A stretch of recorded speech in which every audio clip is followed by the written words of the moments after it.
Okay, so it's kind of a goofy title for a sermon. But this is the story. So during Lent and Holy Week, we chose as our theme matters of life and death. And I advocated strongly for this theme, even though it was kind of like, okay, we're going to ask people to look at questions of life and death for 5 weeks. Is that too much to ask? And it was a lot. It's a deep and kind of meaty subject, and also one that takes us to those places in our own lives and our own psyches that can be challenging. So, as I was driving to church on Easter morning, I was feeling just a little bit of relief because I thought, oh, thank God we're now at the resurrection moment. We can pass by death and move to this whole new phase where we're celebrating life. And I'm driving up Shattuck Avenue. It's early in the morning, almost no traffic. At about halfway to church, there, in the middle of the road, was a dead raccoon. So even on this day, where I was ready to celebrate, I was reminded again that death and life are so closely interwoven, they cannot be separated.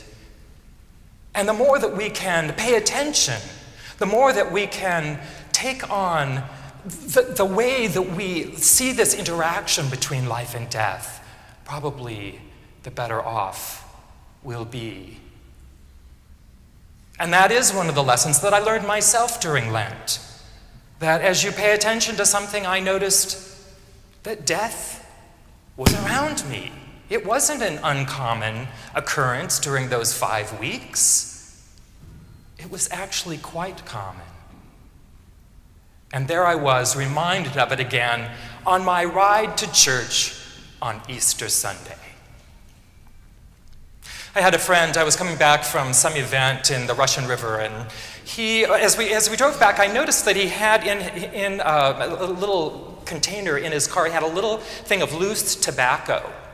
And every time he passed by an animal that had been hit by a car, was sitting by the side of the road, he would take a little bit of the tobacco and he would toss it out the window. And I asked him about it, and it comes from Native American tradition. And it was his way of giving honor to the life of this animal that had lost it. And in that moment on Sunday morning, and I saw this raccoon sitting right in the middle of the road, and I said a little prayer, and the thought came almost immediately to my mind, do raccoons get to participate in the dance of resurrection?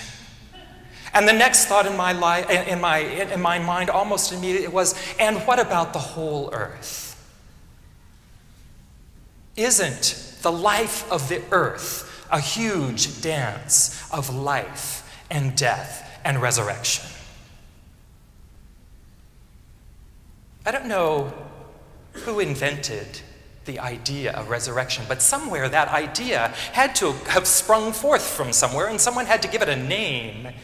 So I would presume at one moment that idea wasn't there, and at some moment it was.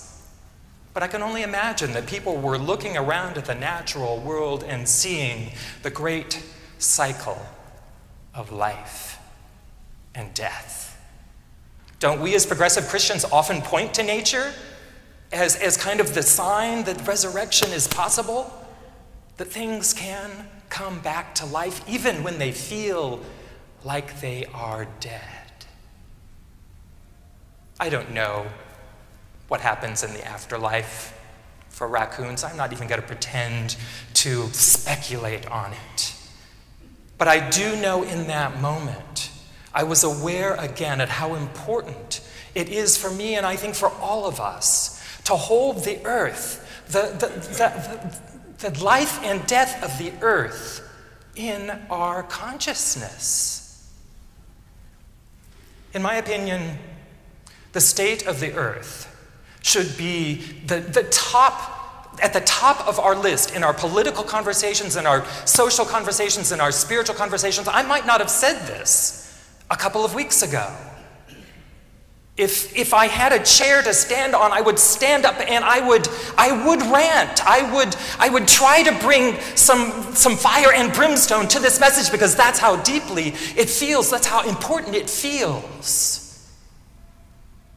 It's not really our style, but it is that important, in my opinion. We can look around at this problem or that problem and notice how it's affecting us.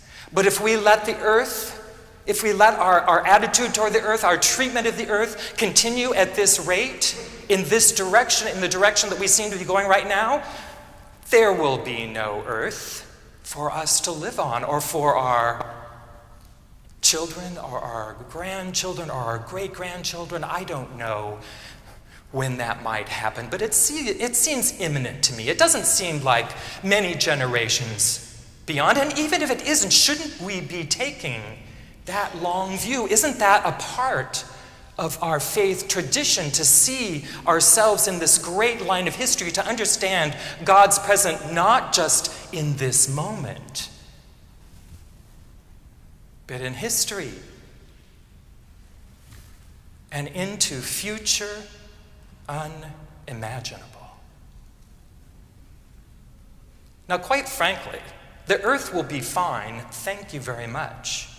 Even if we were to completely destroy it, I have every faith that the earth would find its new life. Not in a time frame that we would understand. And I would just as rather be around for the continued life of the earth. So it really is a question of how we are going to struggle with the questions about how we're treating the earth.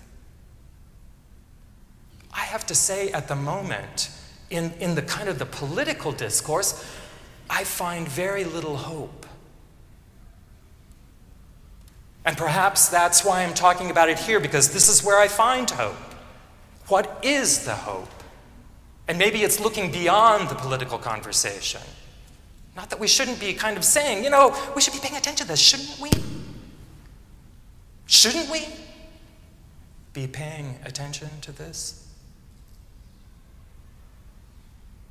But here's what I think is going to happen in the next few months in this particular question.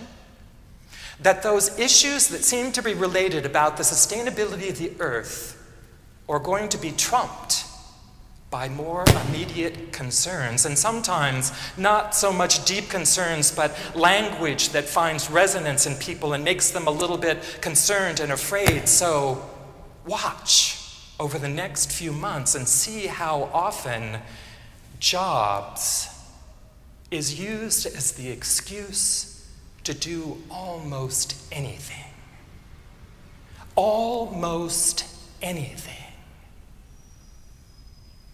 This pipeline, that drilling, this reduction in regulation, this loosening of the standards, this pulling our attention away from the quality of the air or the water. Just watch. Just watch what happens in the political discourse. So, what do we do when we're looking at a complex issue?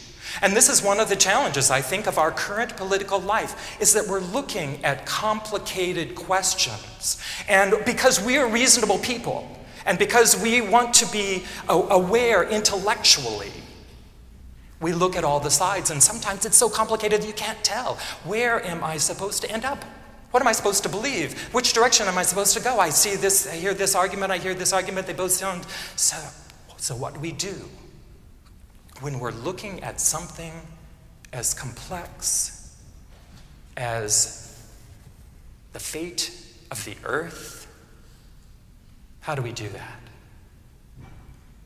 Well, one of the things that I've been playing around with is looking for some simple truths. And these days, because we know that there's a lot of different truth, it may be that a truth is just a belief.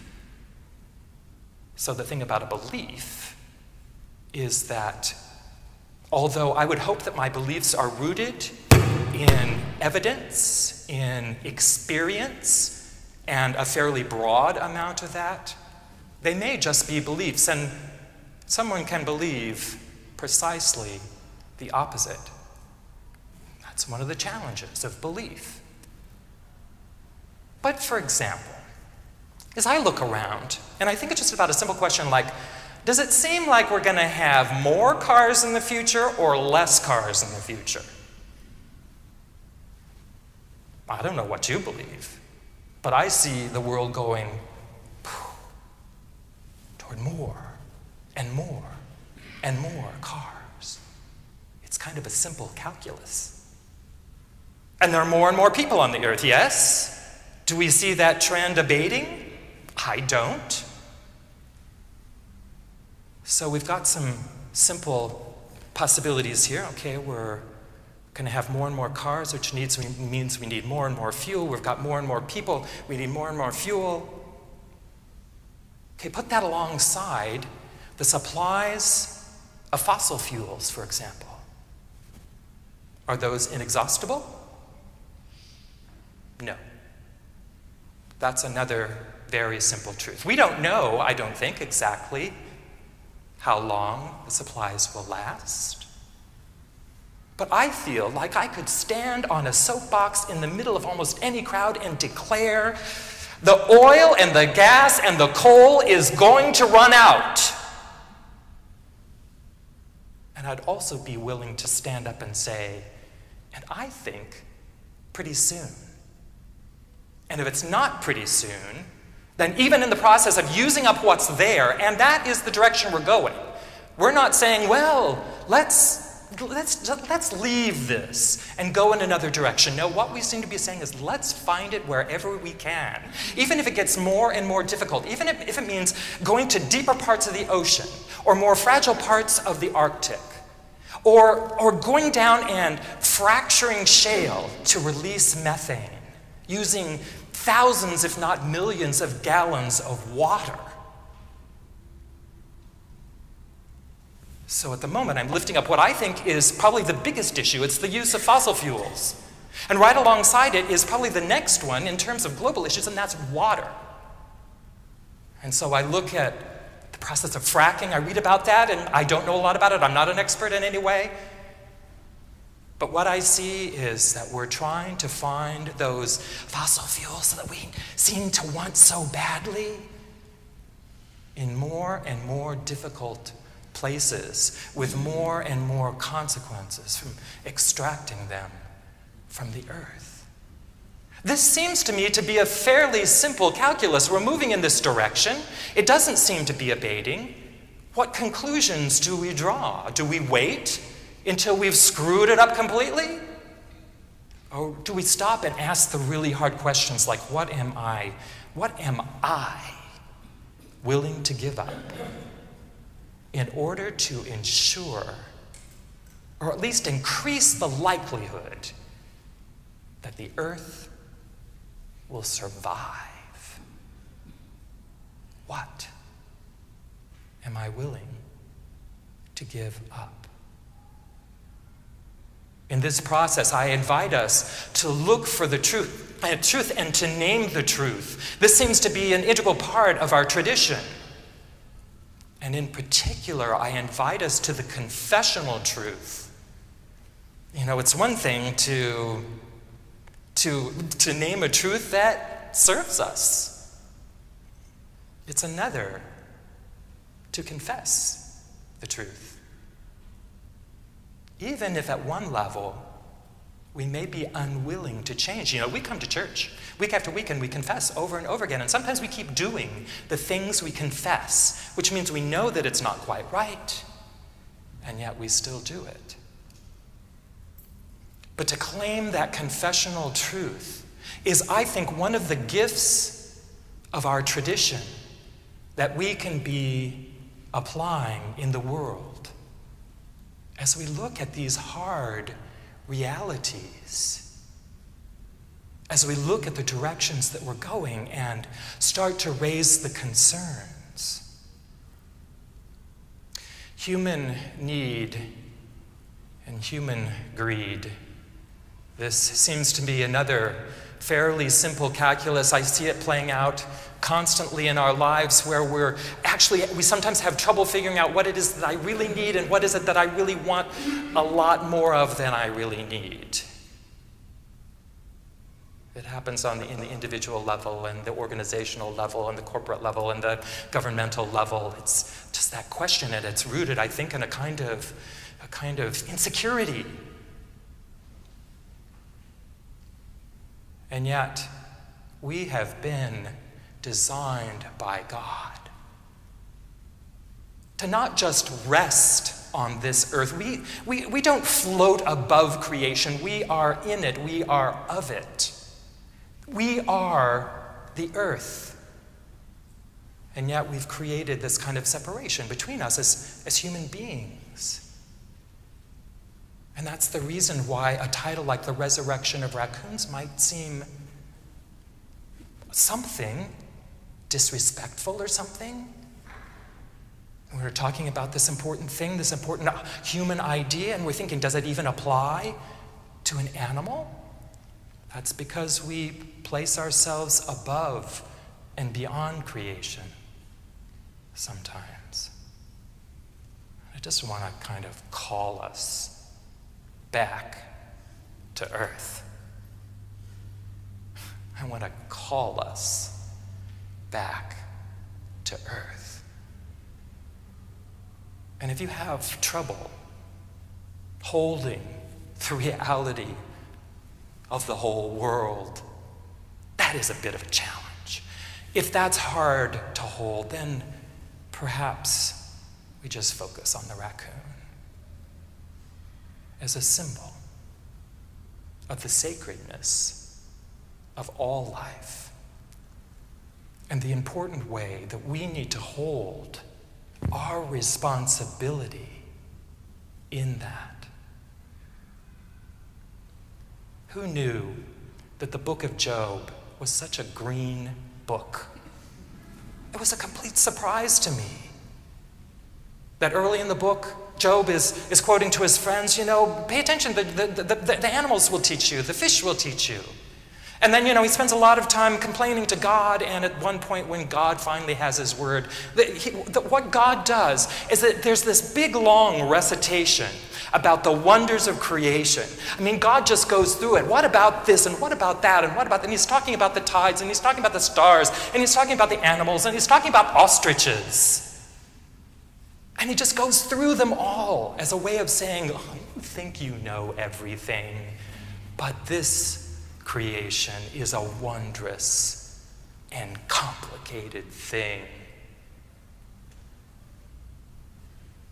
And as people of faith, we know how to do this. We know how to hold wonder and mystery in us. It's actually what feeds us. And the earth that is around us and in us is full of that wonder and mystery for us to drink up.